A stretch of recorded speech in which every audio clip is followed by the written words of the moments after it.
तथा मेरी माता बहनों, आप लोग बीच में हमारी पार्टी से जब भी त्रुटि होती है आप लोग बच्चा समझ के बात करिएगा। माचा जी एक दो कड़ी का निर्गुण है, निर्गुण का बोल है बहाई जलधारा।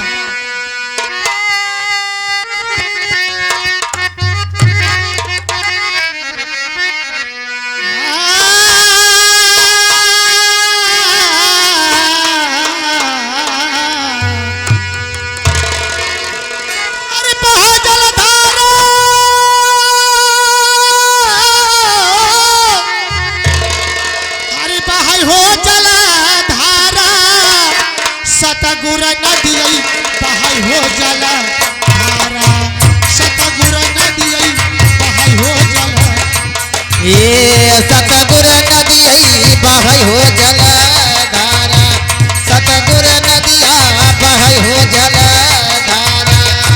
अरे बहाई जल धारा,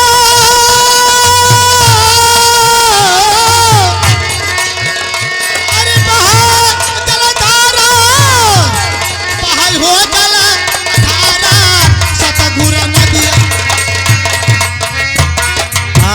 सतगुर नदिया बहाई हो जला धारा, सतगुर नदिया बहाई हो जला धारा।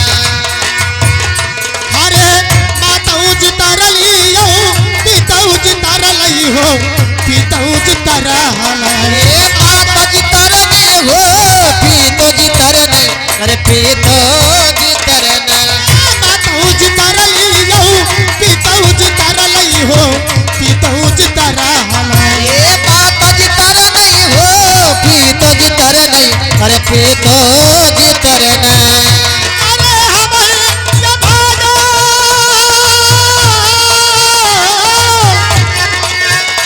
अरे हमारी ये भागा पड़ी बिचवा धारा, सतगुर नदी बहाई हो जला धारा। सतगुर नदिया बहाई हो जला धारा, सतगुर नदिया बहाई हो जला धारा। अरे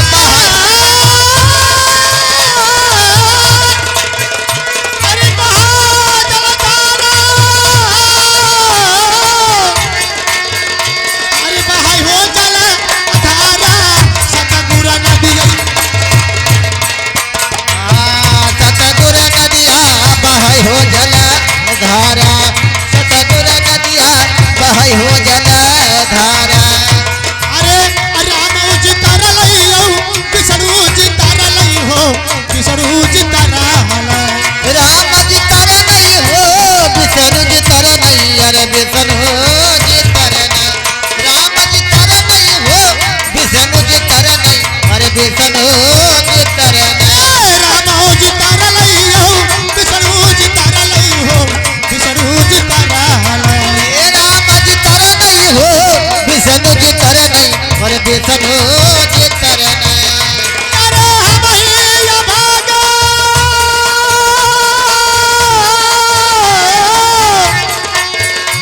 अरे हमारी ये भागा पड़ी बिचवा धारा, सतगुर नदी बहाई हो जला धारा।